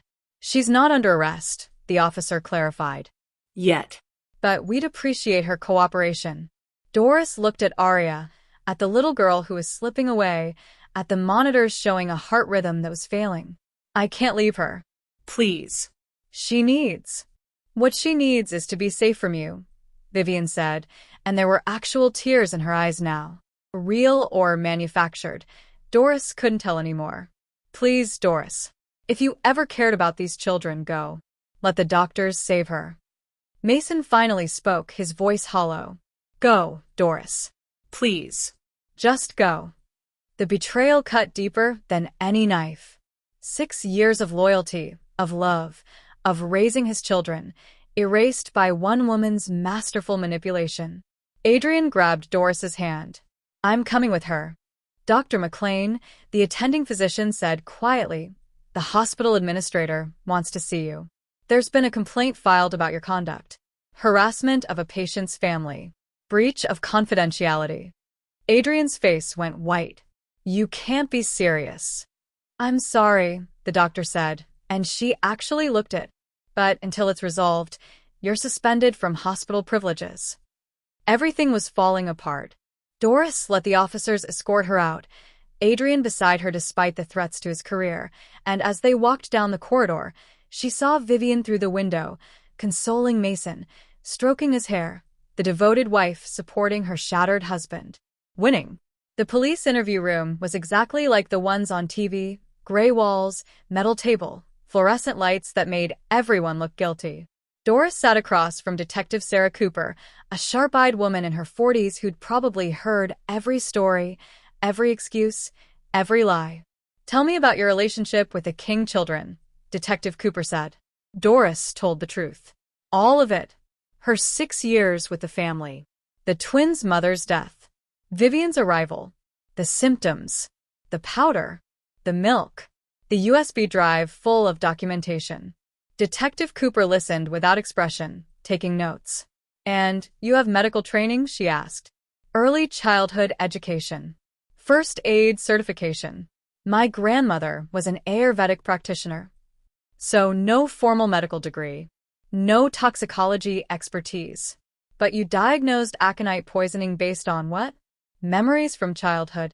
I know what I saw. You saw powder in a glass. You saw a woman add drops to milk. You saw children who were sick. Detective Cooper leaned forward. Or you administered poison to children you were obsessed with and created an elaborate story to cover your tracks. Why would I do that? Munchausen by proxy. Attention-seeking behavior. Delusions of grandeur. The detective consulted her notes. Your employment history shows a pattern of short-term positions with families with young children. You were let go from 3 previous households. Doris's stomach sank. Those were budget cuts. Families downsizing. Or families who noticed concerning behavior and terminated you quietly rather than create problems. Detective Cooper pulled out a file. I spoke with the Hendersons. You worked for them in 2019. Their daughter developed mysterious stomach issues while you were employed. The issues disappeared after you left. That's not. She had a dairy intolerance that they refused to acknowledge. And the Patels. Their son had recurring nightmares and anxiety. Gone after you were dismissed. Each accusation built on the last, creating a narrative Doris couldn't fight. Because every truth sounded like an excuse. Every explanation sounded like rationalization. "I want a lawyer," Doris finally said. "Smart." Detective Cooper closed the file. "Because right now, Ms. Bailey, the evidence points to you as the primary suspect in the attempted murder of 2 children. The DA is deciding whether to file charges tonight or wait for more evidence." "What about Vivian? Did you investigate her at all?" "Mrs. King?" Detective Cooper's eyebrows rose. "The woman who's been at her stepchildren's bedside, advocating for them, trying to protect them from a potentially dangerous employee? What about her?" "She's killed before. Her previous husbands died in documented accidents years ago. We checked." The detective stood. "Ms. Bailey, I'm going to give you some advice. Get a good lawyer. And stop making wild accusations against a woman who's done nothing but try to help you." They kept her for 4 more hours. Questioned her about every interaction with the twins, every moment in the house, every entry in her documentation. Twisted her words until they sounded sinister. Took her phone, her USB drive, her grandmother's pendant, evidence, they said. When they finally released her at 2 a.m., it was with a stern warning not to leave the city and to expect charges within 48 hours. Doris's phone, returned to her with the warning it was subject to monitoring, buzzed with a news alert. Billionaire's wife speaks out. "My stepchildren are safe now." The article featured a photo of Vivian at the hospital, beautiful and tearful, with a quote, "I only hope Doris gets the help she needs. I don't blame her. I just thank God we caught this before it was too late." The comments were full of praise for Vivian's grace and condemnation for Doris. The court of public opinion had rendered its verdict. "I should never have trusted anyone," Doris whispered. "Should have just taken the twins and run. Disappeared. Something. Then you'd be a kidnapper, and they'd still be in danger." Adrian's voice was rough with exhaustion. "Doris, you did everything right. You documented, you reported, you fought. You did everything right, and the system failed you. Then, what's the point?" He didn't have an answer. They left the station as dawn broke over the city, painting the sky in shades of gold and pink that felt obscene given the darkness they were drowning in. Adrian drove her to his brownstone because she had nowhere else to go. Her bank account had been frozen, pending investigation. Her belongings were at an estate she was banned from. Her reputation was destroyed. She curled up on his couch, wrapped in a blanket that smelled like him, and stared at nothing. "Get some sleep," he said gently. "We'll figure something out." But they both knew there was nothing to figure out. Vivian had won. The children were alive, but lost to her. And Doris had survived again, but survival without purpose felt like the cruelest punishment of all. As she finally drifted into exhausted sleep, her last thought was of Aria's small hand in hers and the trust in those eyes that she'd never see again. Some battles, it turned out, were lost before they even began. Doris woke to the smell of coffee and the sound of Adrian's voice, low and urgent, coming from the kitchen. "Don't care what it costs you. I need this favor. Yes, I know what I'm asking, because children's lives are at stake, and I can't live with myself if I don't try." She sat up, disoriented. Afternoon light slanted through the windows. She'd slept for hours, her body shutting down from exhaustion and heartbreak. Adrian appeared in the doorway, phone still pressed to his ear, and when he saw her awake, something shifted in his expression. Relief. Determination. He ended the call. "Good. You're up. We have work to do." "Adrian." No. He crossed to her, crouching beside the couch so they were eye level.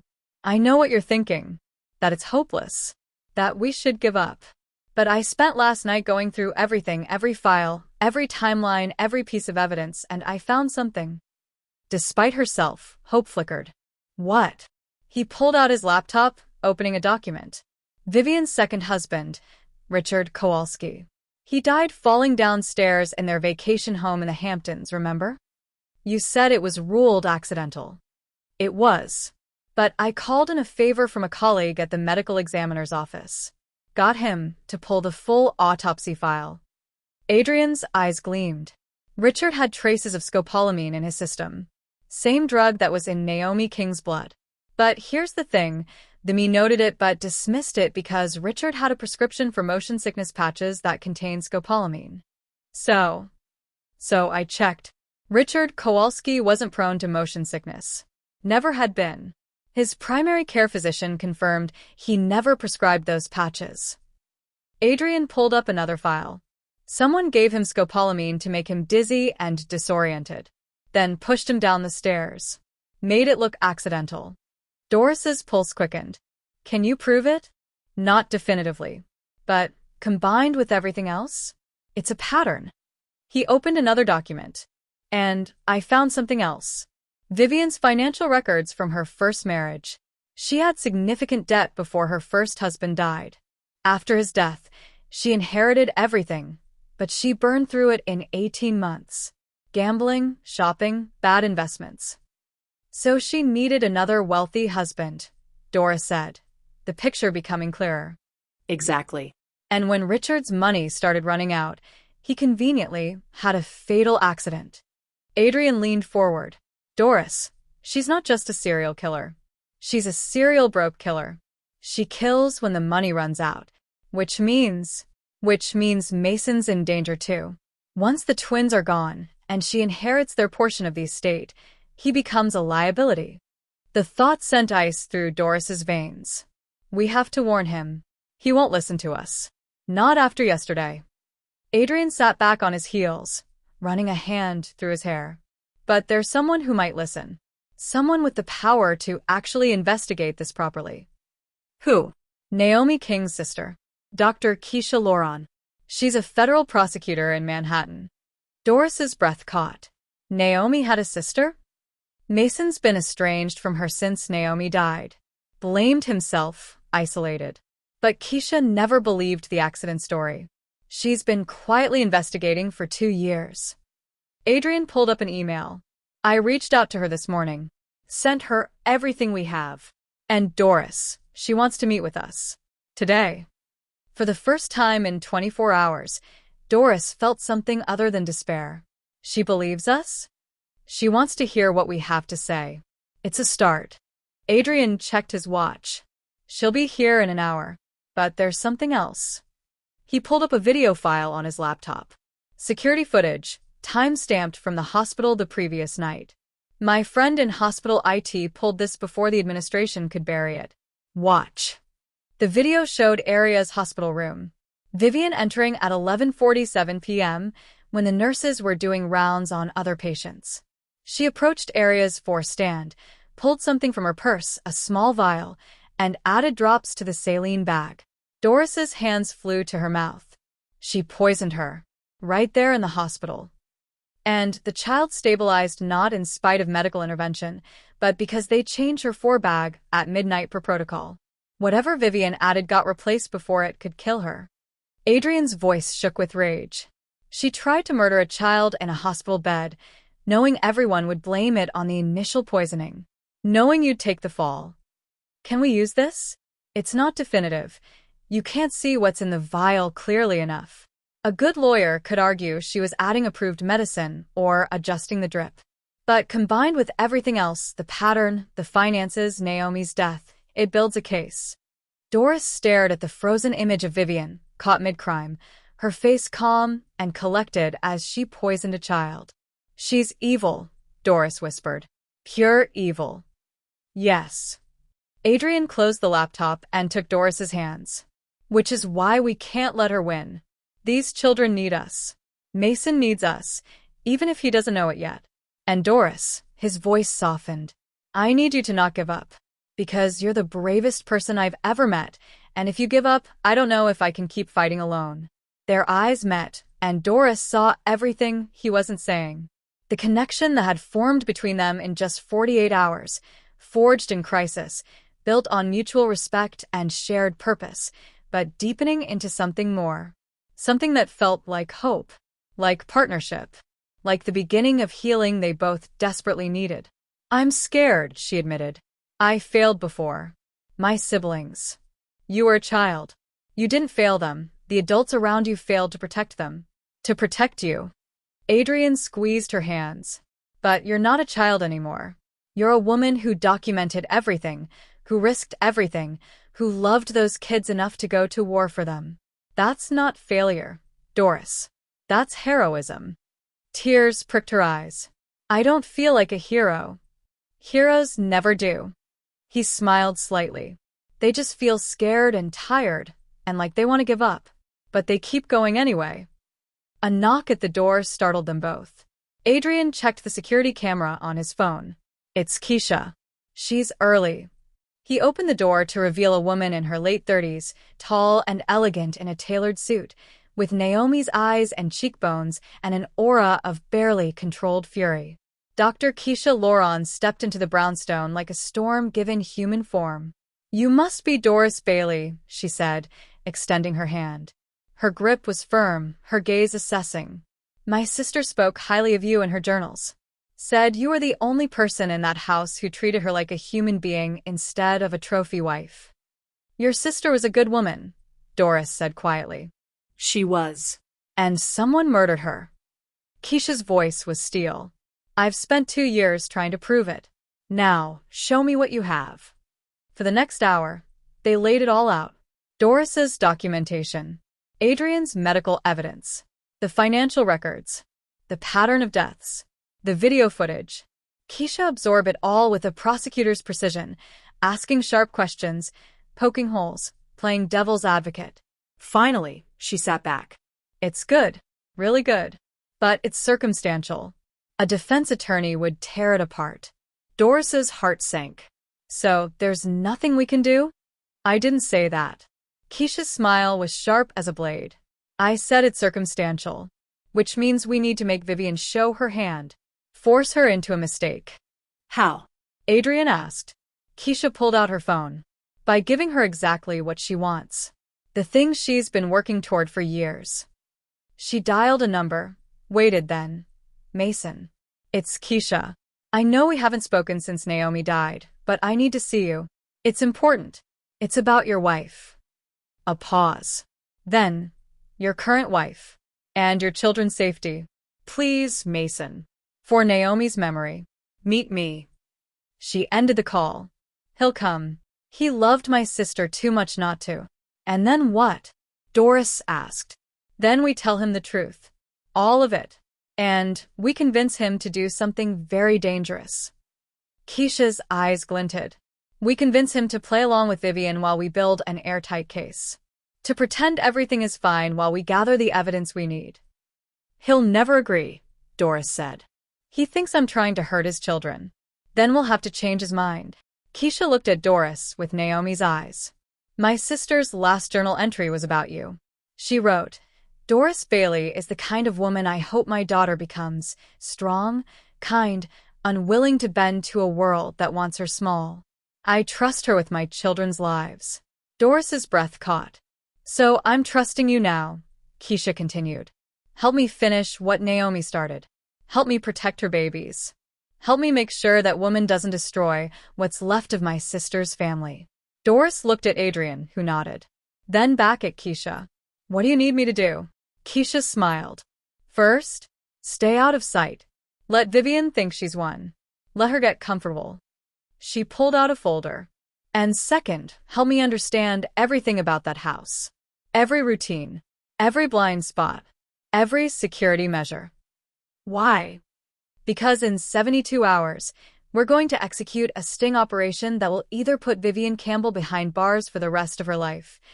Keisha's smile turned predatory. Or destroy all of our careers trying. Comment below if you think Mason will believe them. And if you're not subscribed yet, now's the time. This finale is going to be intense. Adrian stood, moving to Doris's side.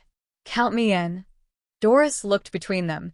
These two people who believed her, who were willing to risk everything for justice, for children who weren't even theirs. She thought of Aria's small hand in hers. Of Aiden's trust. Of Naomi's final words about her. She thought of her siblings, gone but not forgotten. And she made a choice. Let's burn her down, Doris said. The war wasn't over. It was just beginning. And this time they were fighting smart. The meeting with Mason King happened at a neutral location, a private room at Keisha's law office in Manhattan. He arrived looking like a man who hadn't slept in days, his usually immaculate appearance disheveled, his eyes hollow. He stopped cold when he saw Doris. "What is this?" he demanded, turning to Keisha. "You said this was about Naomi." "It is." Keisha gestured to a chair. "Sit down, Mason. Please." "I'm not sitting anywhere with her. She tried to kill my children. I loved your wife like a sister," Doris said quietly, standing. "And I've loved your children like they were my own for 6 years. Every nightmare, every scraped knee, every bad day at school, I was there. You weren't. Vivian wasn't." Me. Mason flinched.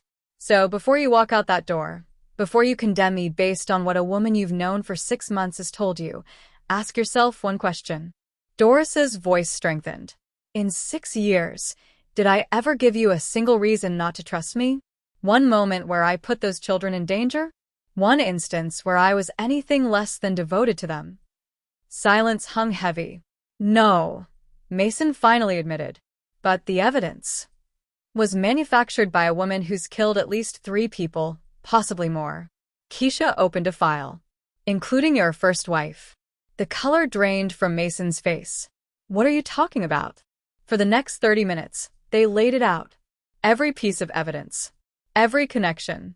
Every death in Vivian's wake. Adrian presented the medical findings.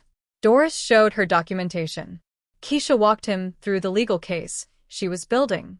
And slowly, terribly, Mason began to understand. "The car accident," he whispered. "Naomi was so careful. She never fell asleep driving, even after long shifts. I could never understand. Because it wasn't an accident." Keisha's voice cracked slightly. "My sister was murdered. And the woman who killed her is now in your house, with access to your children, waiting for the right moment to finish what she started." Mason buried his face in his hands. When he looked up, tears tracked down his cheeks. "What have I done? God, what have I done?" "You grieved," Adrian said gently. "And she exploited that. This isn't your fault. My children almost died because I was too blind." "Your children are alive because of Doris," Keisha interrupted. "And they'll stay alive if you help us now." Mason looked at Doris, really looked at her, seeing her perhaps for the first time in years. "I'm so sorry. Doris, I'm so—" "We don't have time for apologies," Doris said, though her voice was kind. "We have time for action. Can you help us?" He straightened, and she saw the billionaire CEO emerging, the man who'd built an empire, who'd fought and won 1,000 battles. "Tell me what you need." The plan was simple in theory, nearly impossible in execution. Mason would return home and act normal. He'd tell Vivian that the police were building a case against Doris, that charges would be filed within days, that their family was finally safe. He'd suggest they accelerate their estate planning, sign the newel Vivian had been pushing for, name her as guardian of the children if anything happened to him. And he'd invite Keisha to dinner. "She'll panic," Keisha explained. "She knows I never believed Naomi's death was accidental. She knows I'm a federal prosecutor. My presence will make her feel threatened, rushed. And when people like Vivian feel cornered, they make mistakes." "What kind of mistakes?" Mason asked. "The kind we can catch on camera." Adrian held up a small device. "I'll be in a van outside with recording equipment. The house will be wired. Every word, every action, documented." "And I'll be there too," Doris added. Everyone turned to stare at her. "Absolutely not," Mason said. "If she sees you." "She won't. I know that house better than anyone. I know the blind spots, the passages, the places no one looks." Doris's jaw set stubbornly. "And I'm not letting those children out of my sight. Not again." Adrian started to protest, then saw her expression and nodded. "Then I'm going in with you." "No," Doris said firmly. "You need to be monitoring the feeds, ready to call the police the moment we have actionable evidence. This is my fight." "Like hell." She grabbed his hand, pulling him aside while Keisha and Mason discussed logistics. "Adrian, I need you safe. I need someone I trust on the outside, ready to bring the cavalry if this goes wrong. Please." His hazel eyes searched hers, and she saw the war there, between his need to protect her and his understanding that she was right. If anything happens to you, he started, then you make sure Vivian pays for it. Doris squeezed his hand. But nothing's going to happen. I've been underestimated my entire life. One more time won't kill me. He straightened, and she saw the billionaire CEO emerging, the man who'd built an empire, who'd fought and won 1,000 battles. Tell me what you need. The plan was simple in theory, nearly impossible in execution. Mason would return home and act normal. He'd tell Vivian that the police were building a case against Doris, that charges would be filed within days, that their family was finally safe. He'd suggest they accelerate their estate planning, sign the newel Vivian had been pushing for, name her as guardian of the children if anything happened to him. And he'd invite Keisha to dinner. She'll panic, Keisha explained. She knows I never believed Naomi's death was accidental. She knows I'm a federal prosecutor. My presence will make her feel threatened, rushed. And when people like Vivian feel cornered, they make mistakes. What kind of mistakes? Mason asked. The kind we can catch on camera. Adrian held up a small device. I'll be in a van outside with recording equipment. The house will be wired. Every word, every action, documented. And I'll be there too, Doris added. Everyone turned to stare at her. Absolutely not, Mason said.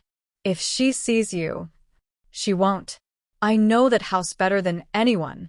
I know the blind spots, the passages, the places no one looks. Doris's jaw set stubbornly. And I'm not letting those children out of my sight. Not again. Adrian started to protest, then saw her expression and nodded. Then I'm going in with you. No, Doris said firmly.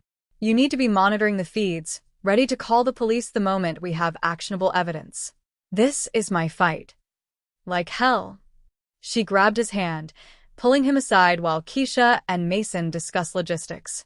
Adrian. I need you safe. I need someone I trust on the outside, ready to bring the cavalry if this goes wrong.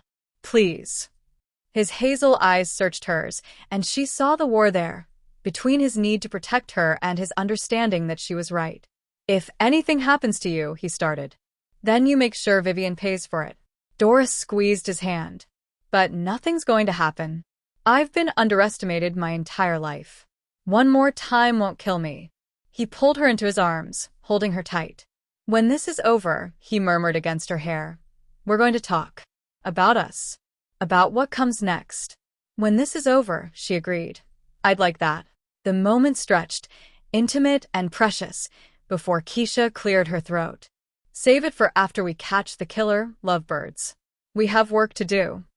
72 hours later, Doris crouched in the servants' passage between the dining room and kitchen, watching through a thin gap in the paneling as Vivian played the perfect hostess.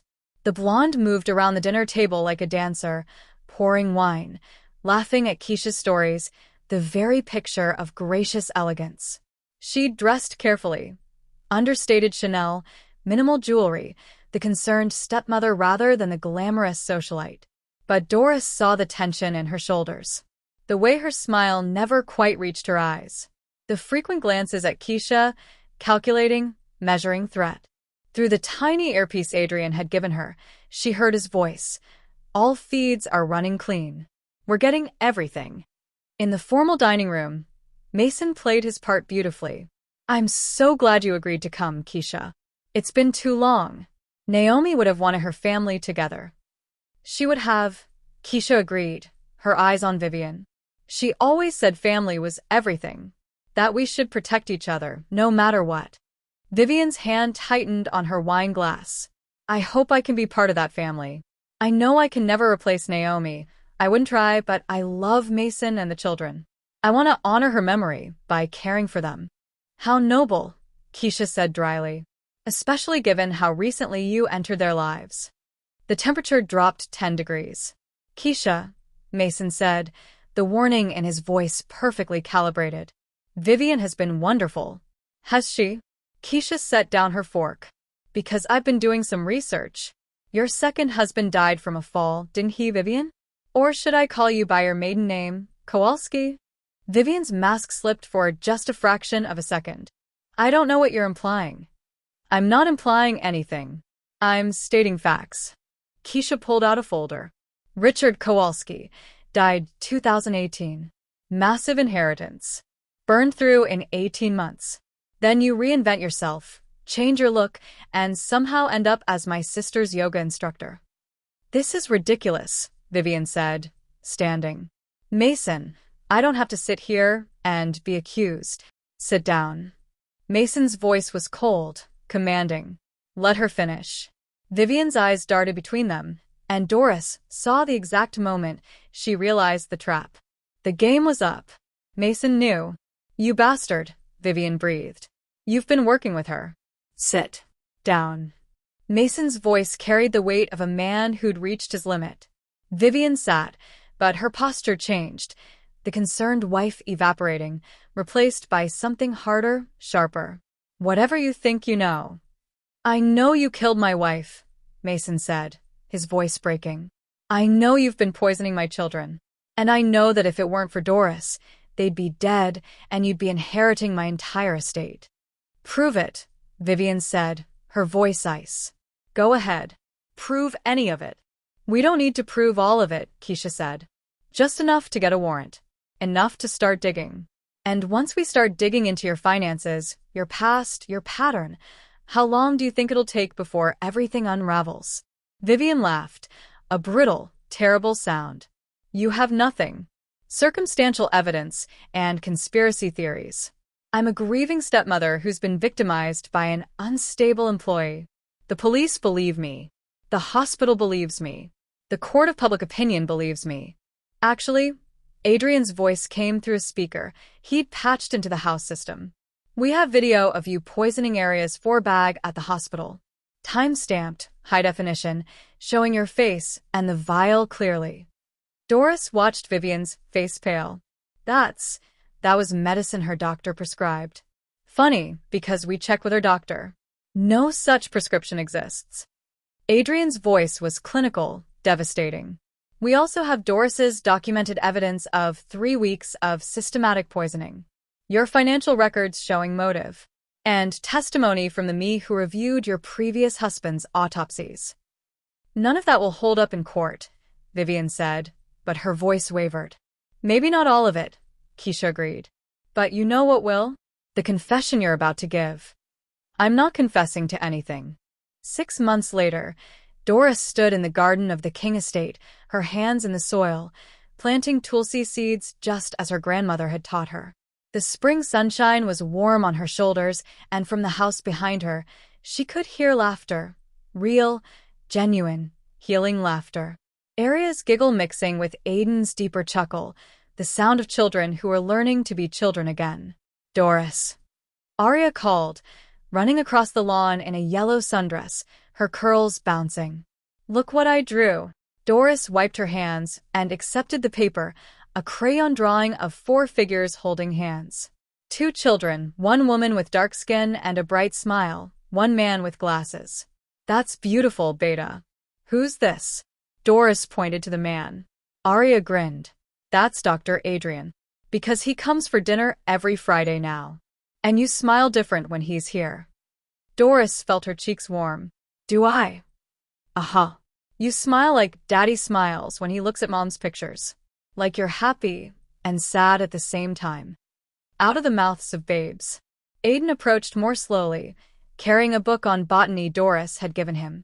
At 9 years old now, he was growing into his mother's intelligence and his father's determination. The poisoning had left no permanent physical damage, but the emotional scars were healing slowly, carefully, with the help of an excellent therapist. Doris, can you help me identify this plant?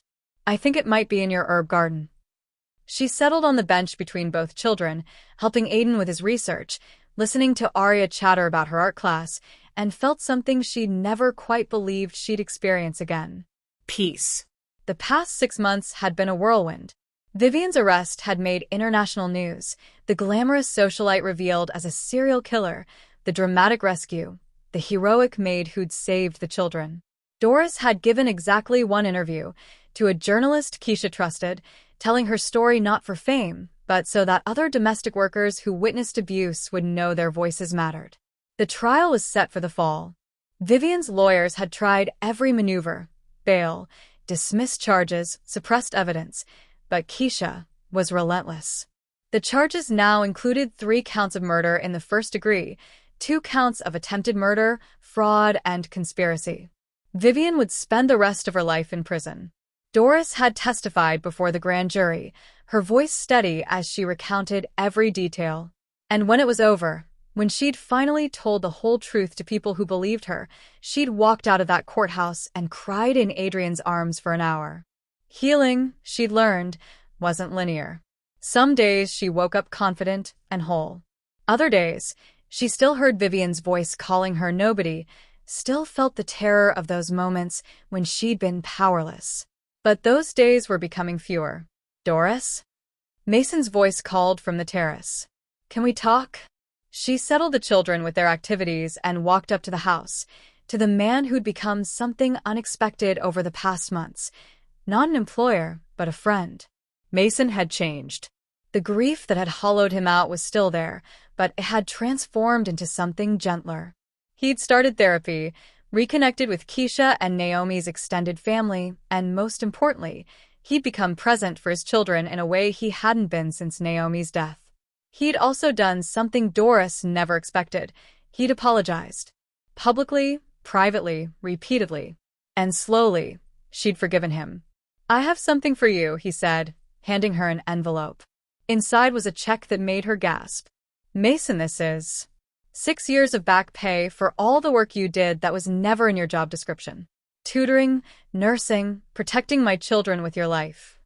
His voice was firm. "It's also a settlement payment my lawyers insist you deserve for wrongful termination and defamation. And it's not negotiable." Doris stared at the number. It was enough to change her life. To go back to school. To never worry about rent again. To build something of her own. "I don't know what to say." "Say you'll consider my other offer." Mason pulled out another document. "I'm restructuring the household staff. Creating a new position, family care director. Someone who oversees the children's education, health, and well-being. Someone they trust. Someone I trust." He met her eyes. "I'm hoping you'll take it. The salary is competitive. You have your own suite in the West Wing. Full benefits. And actual respect for the expertise you bring." "Mason, before you answer, you should know Adrian and I talked. He said you'd mentioned wanting to finish your degree in child development. This position would support that. Flexible hours, tuition reimbursement, whatever you need." Doris's eyes filled with tears. "You talked to Adrian about me?" "He talks about you constantly," Mason said with a slight smile.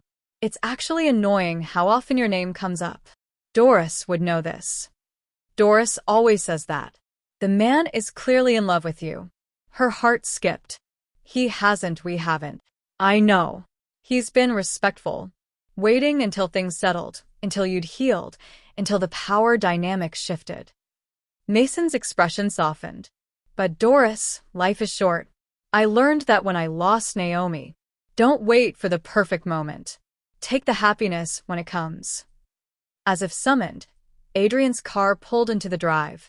He emerged carrying takeout bags, and when he saw Doris on the terrace, his whole face lit up. Her heart did that thing it had been doing lately, that flip, that warmth, that sense of coming home.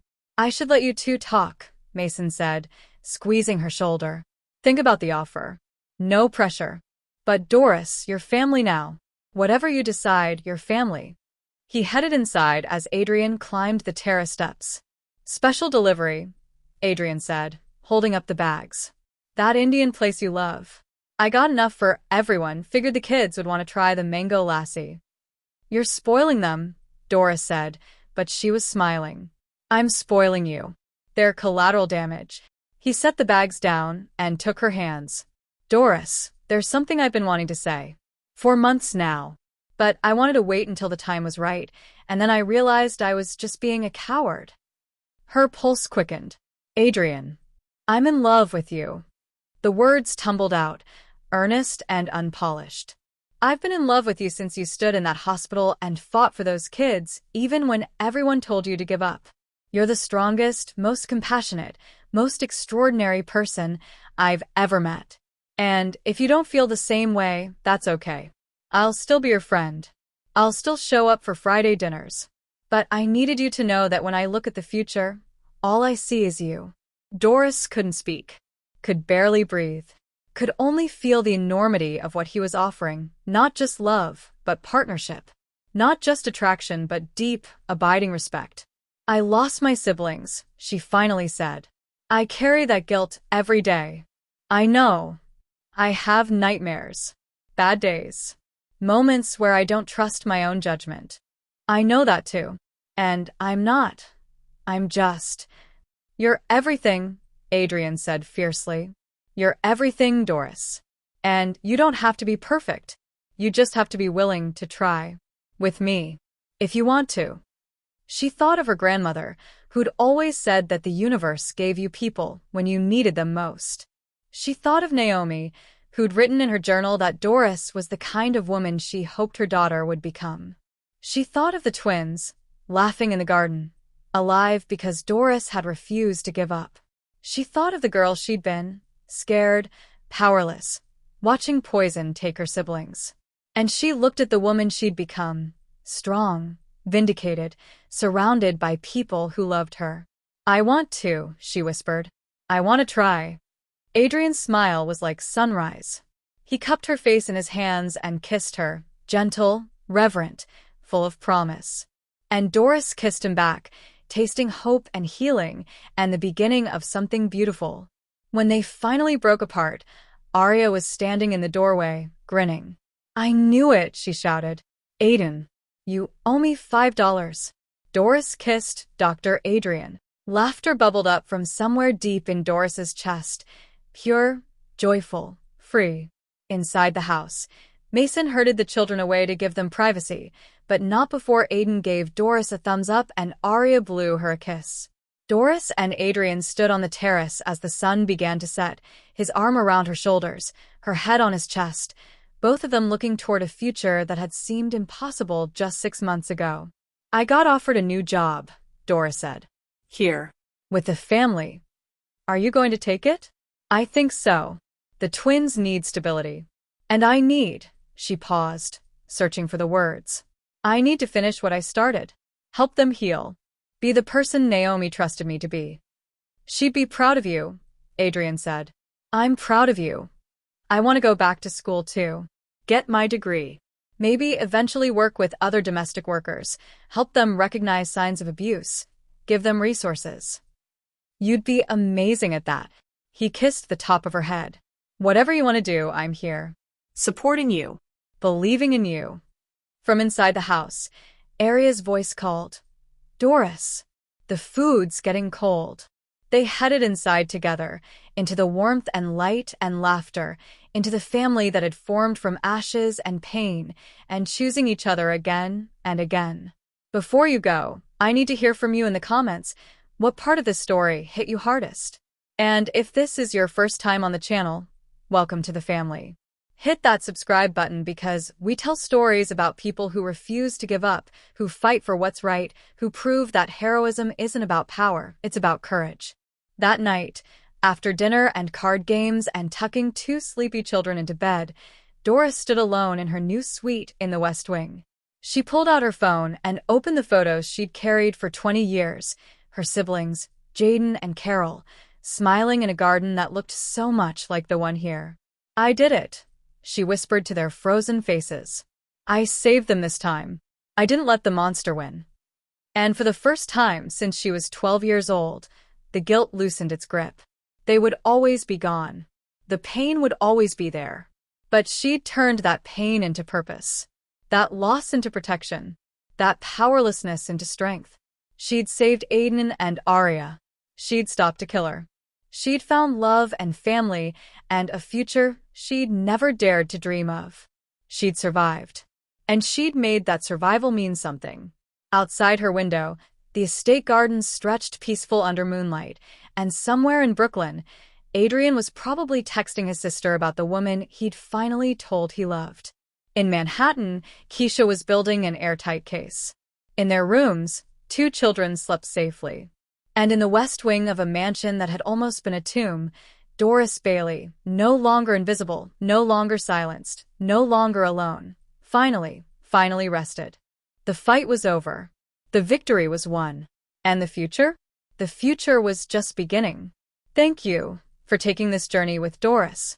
If this story moved you, changed you, or reminded you that even the quietest voices can change the world, leave a comment sharing your thoughts. Subscribe for more stories about courage, justice, and love winning against impossible odds. And remember, you matter. Your voice matters. Never let anyone convince you otherwise.